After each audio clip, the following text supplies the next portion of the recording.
Under the Indifferent Gaze, written by Reuben White. Chapter 1. A Lonesome Rider.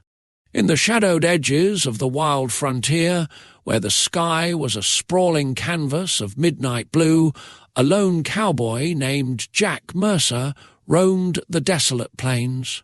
His hat, a crown of sky, was battered by years of relentless sun and rain.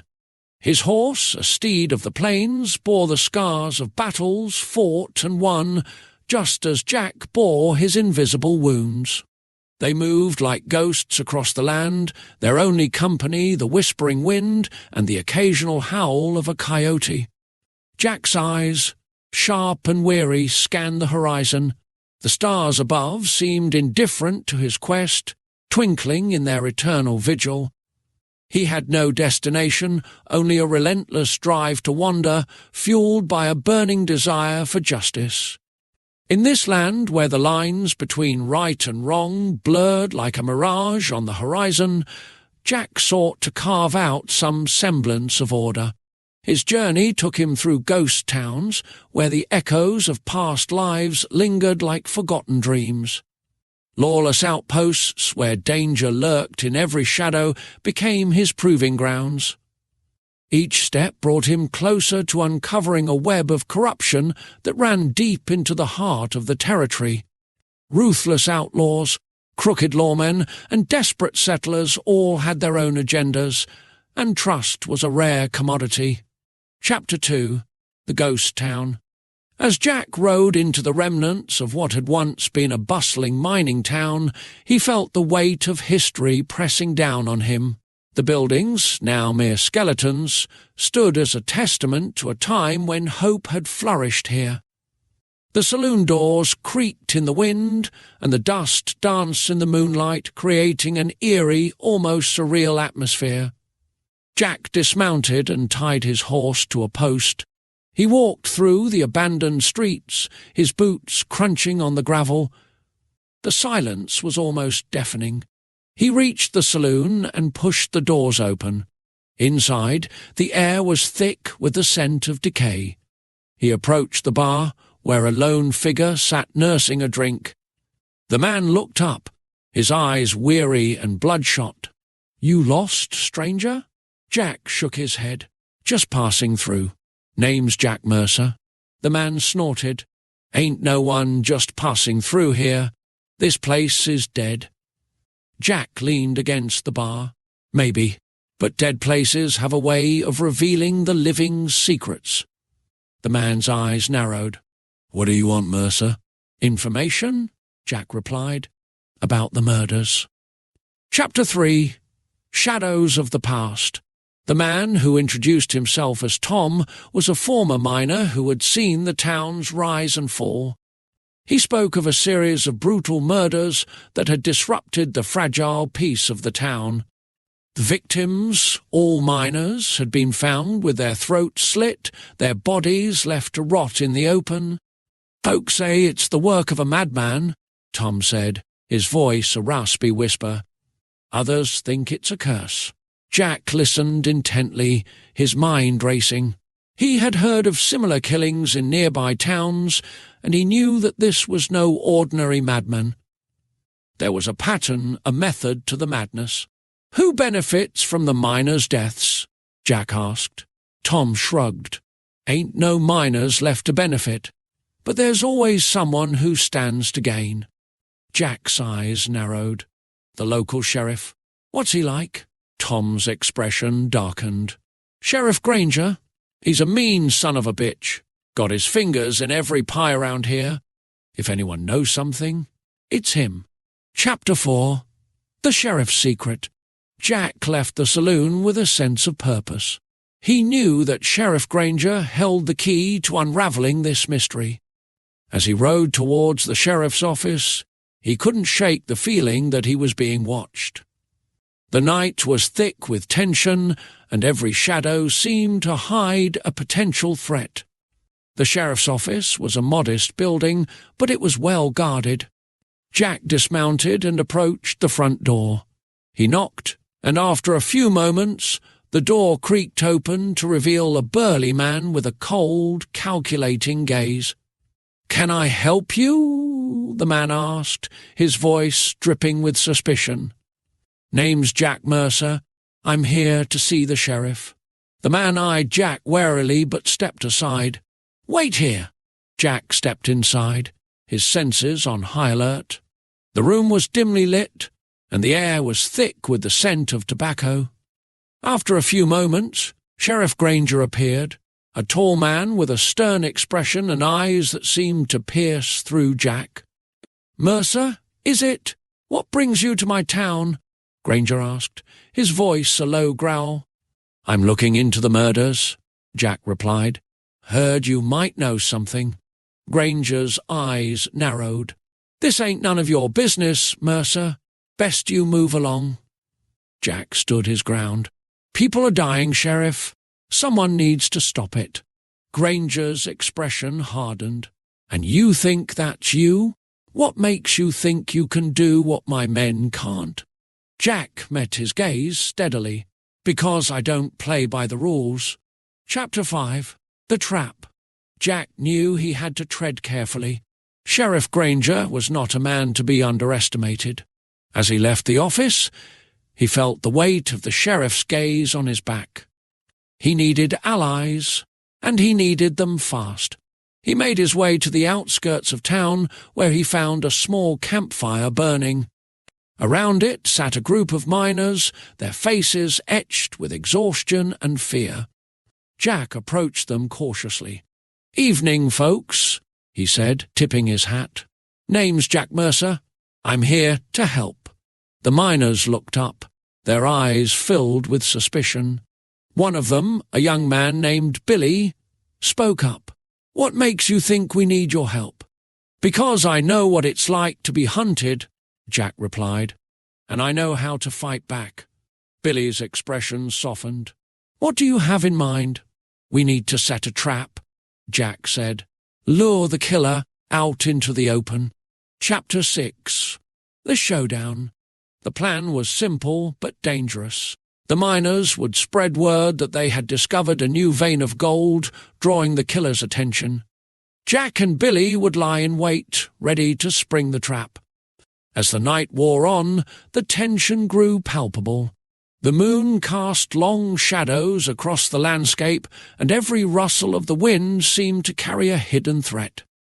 Jack's heart pounded in his chest as he and Billy took their positions.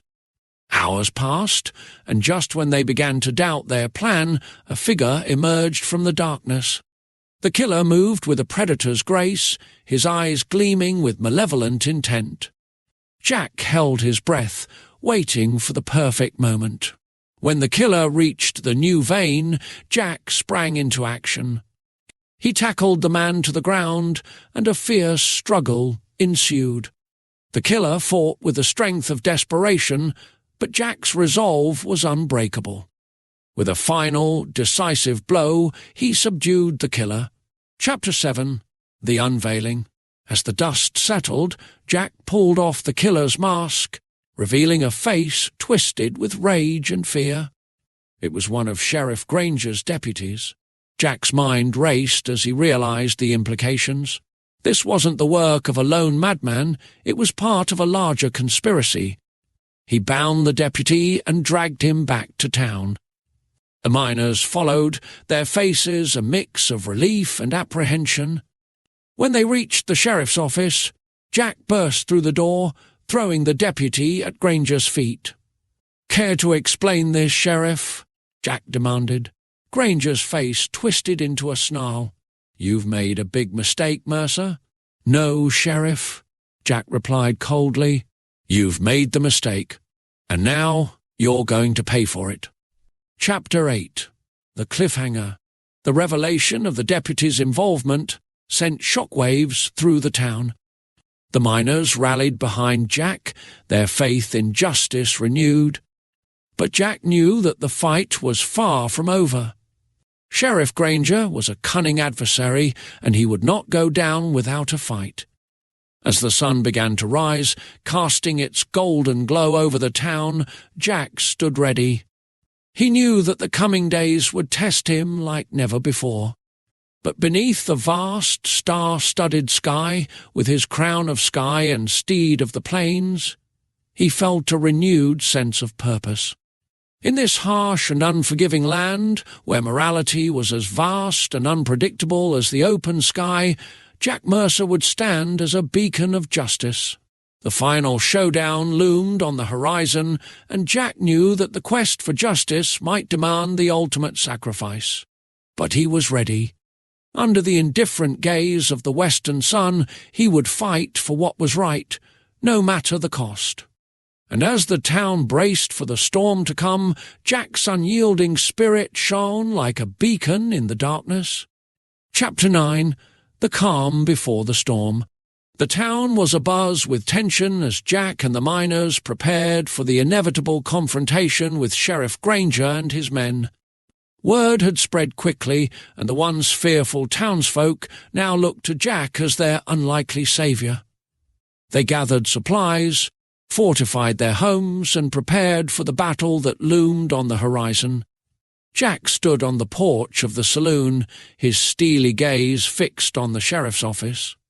He knew Granger was a snake, and cornering him would be no easy feat. As the sun climbed higher, casting long shadows over the town, Jack's mind was a whirlwind of strategy and anticipation. Billy approached, his face lined with worry. "What do we do now, Jack?" "Granger won't go down without a fight." Jack nodded, his jaw set in determination. "We wait for the right moment. Granger knows he's exposed, and he's likely planning his next move. We need to stay one step ahead." As the day wore on, Jack took stock of their resources and allies. The miners were brave but inexperienced in combat. He needed someone who could help them even the odds. His mind drifted to an old friend, a former bounty hunter named Kate Dawson. She was as tough as they come and had a score to settle with Granger. Chapter 10. An Old Friend.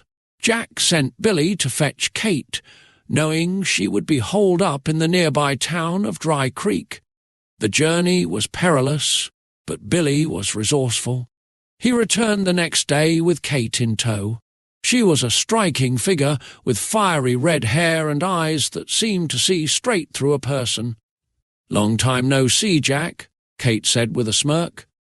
"Heard you got yourself into a bit of a mess." Jack chuckled, relief washing over him. "Couldn't do this without you. Kate Granger's got this town by the throat, and we need to take him down." Kate's expression grew serious. "Then, let's not waste any time. What's the plan?" Chapter 11. The Battle Plan. Together, Jack, Kate, and the miners devised a plan to confront Granger. They would lure him and his men into a trap, using the town's layout to their advantage. The plan hinged on precision and timing, and Jack knew there was little room for error.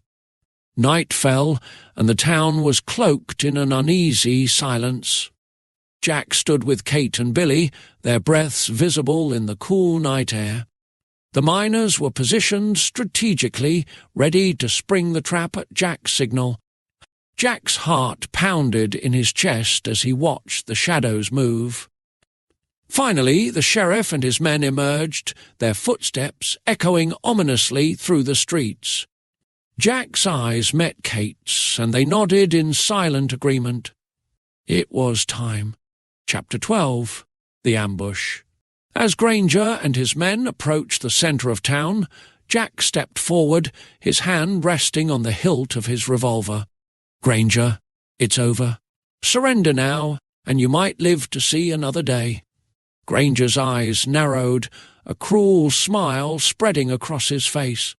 "You think you can take me, Mercer? This town belongs to me." Before Jack could respond, Granger drew his gun, and chaos erupted.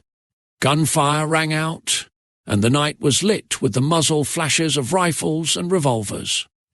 Jack dove for cover, firing back at Granger's men with deadly precision. Kate moved like a spectre through the shadows, her shots finding their marks with unerring accuracy. Billy and the miners fought valiantly, their courage bolstered by the knowledge that they were fighting for their lives and their town. Chapter 13. The Final Stand. The battle raged on, and the streets ran red with blood. Jack's focus remained on Granger, who fought with the desperation of a cornered animal. As the fight drew to a close, Jack found himself face to face with the sheriff. Granger sneered, blood trickling from a wound on his forehead. "You're a fool, Mercer. This town was mine." Jack's grip tightened on his revolver. "Not anymore." With a swift motion, Jack fired, and Granger fell to the ground, his lifeless eyes staring up at the indifferent sky. The remaining outlaws, seeing their leader fall, quickly surrendered or fled into the night. Chapter 14. Aftermath. The dawn brought a sombre peace to the town. The miners and townsfolk emerged from their homes, tending to the wounded and mourning the dead. Jack stood in the centre of it all, exhaustion etched into his features. He had won, but at a great cost. Kate approached, placing a hand on his shoulder. "You did good, Jack. This town owes you." Jack shook his head. "I didn't do it for them. I did it because it was the right thing to do." As the town began to rebuild, Jack knew his work was far from over. The West was a vast, wild place, and there were still many wrongs to be righted. He mounted his horse, the battle-scarred steed ready for the next adventure. Chapter 15. Onward.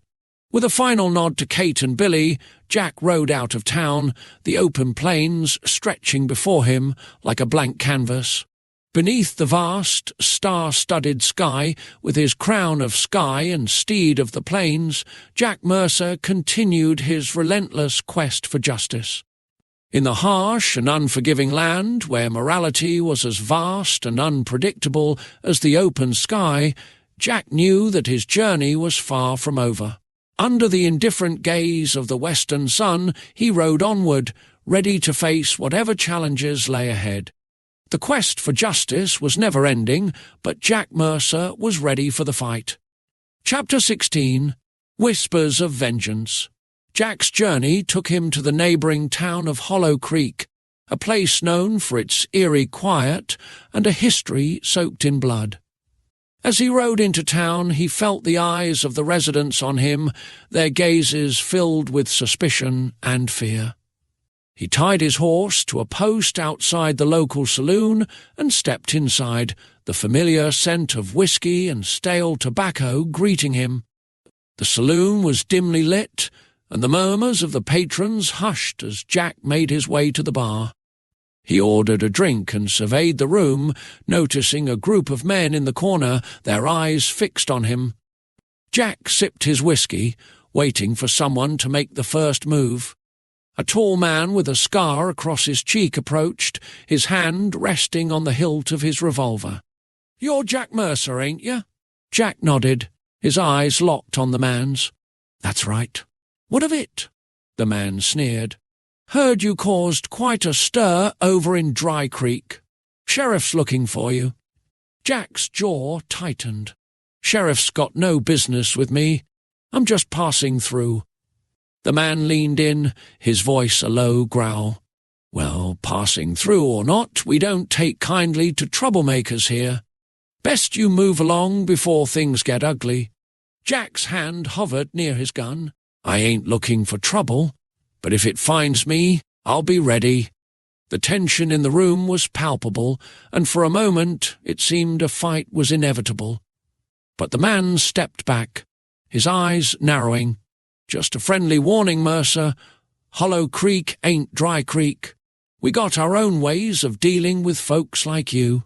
Jack watched as the man returned to his table, the threat hanging in the air.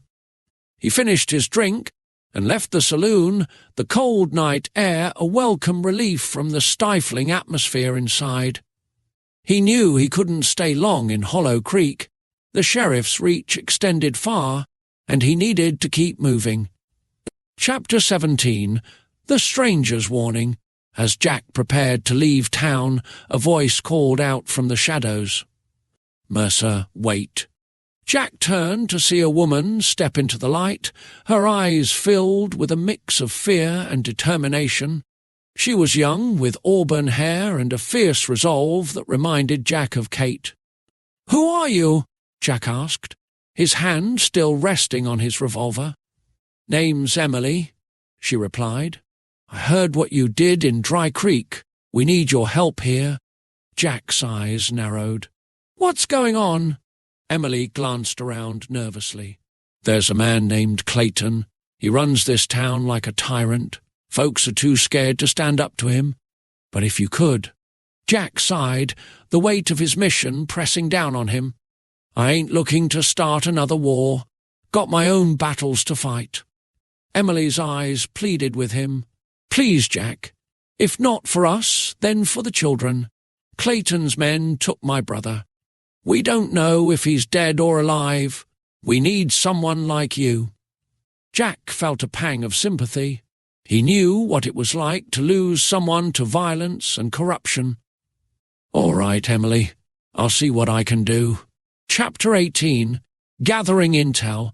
Jack spent the next few days quietly gathering information about Clayton and his operations.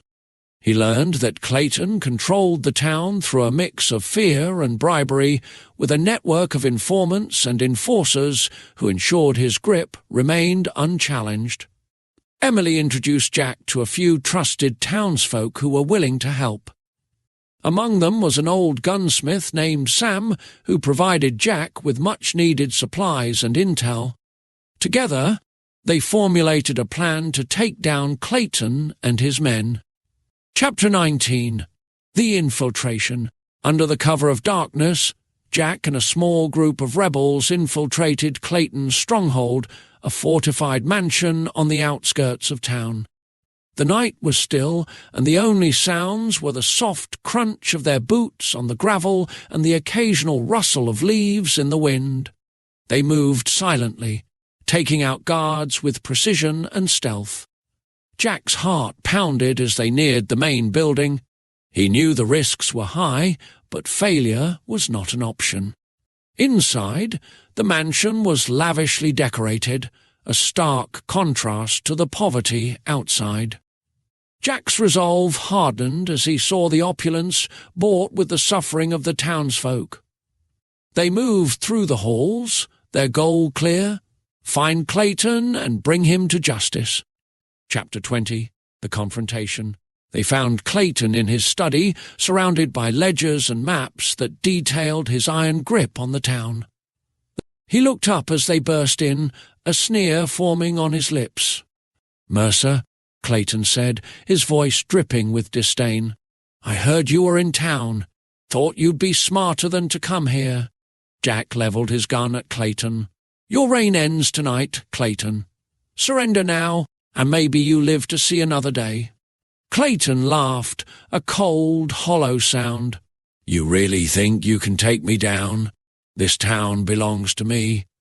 A shot rang out, and Clayton's sneer vanished as he fell to the floor, clutching his wounded shoulder. Jack approached, his eyes cold and unyielding.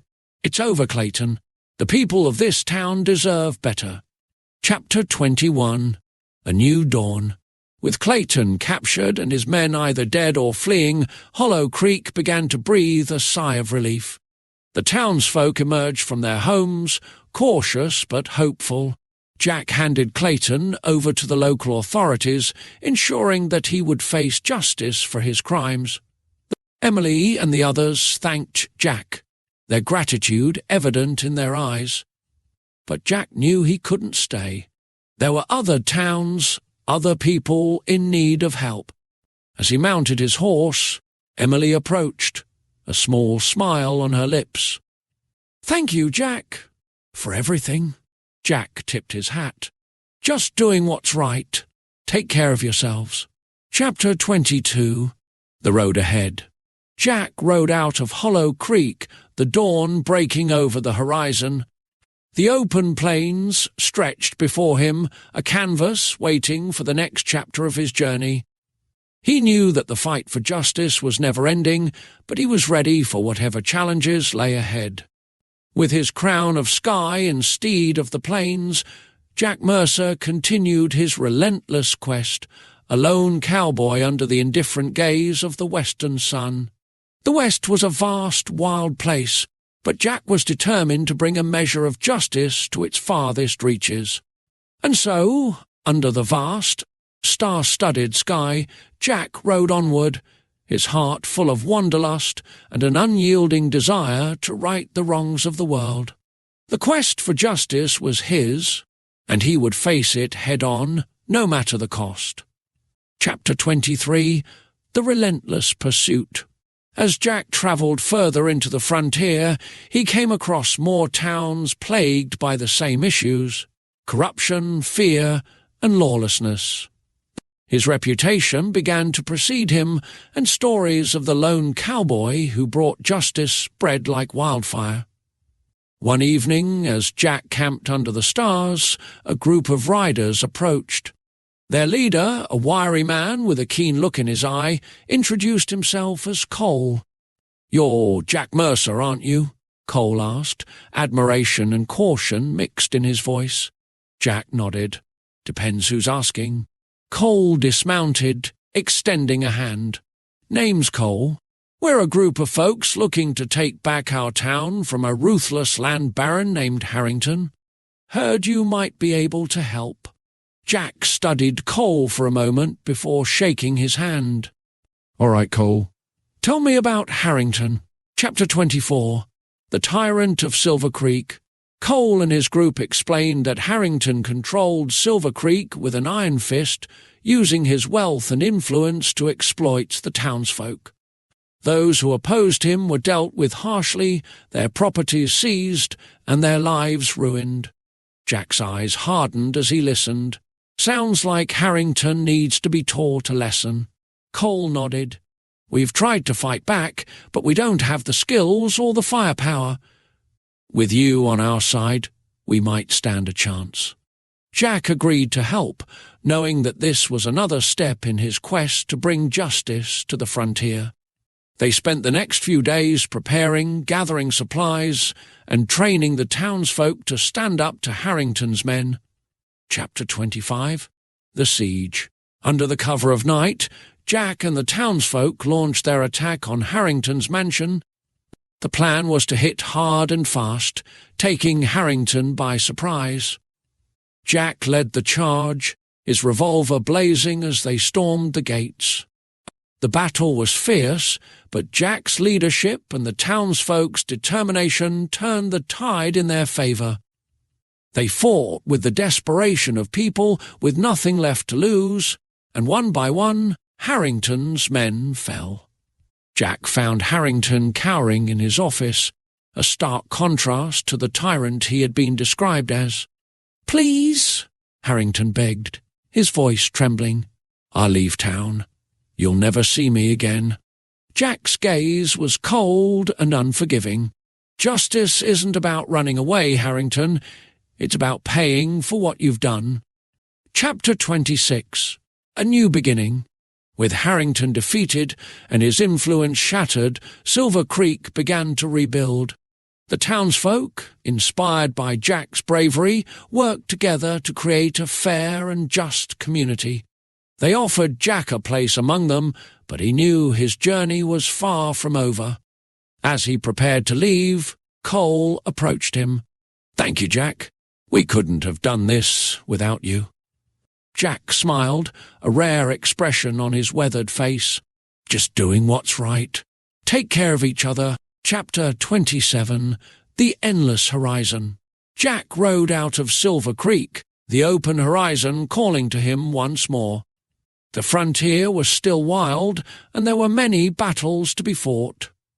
But with each town he helped, each injustice he righted, he knew he was making a difference.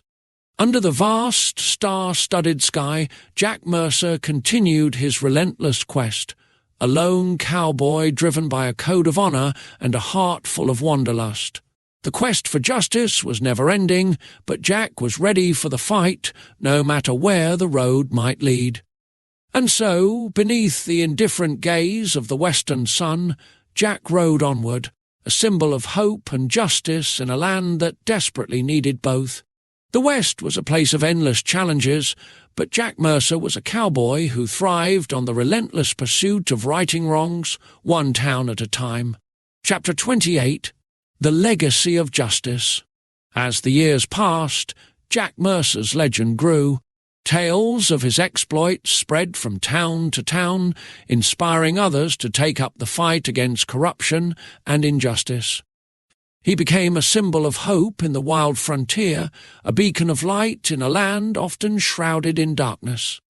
Jack's journey took him to the farthest reaches of the West, where he encountered new allies and enemies, each encounter shaping his path and reinforcing his unyielding commitment to his code of honor.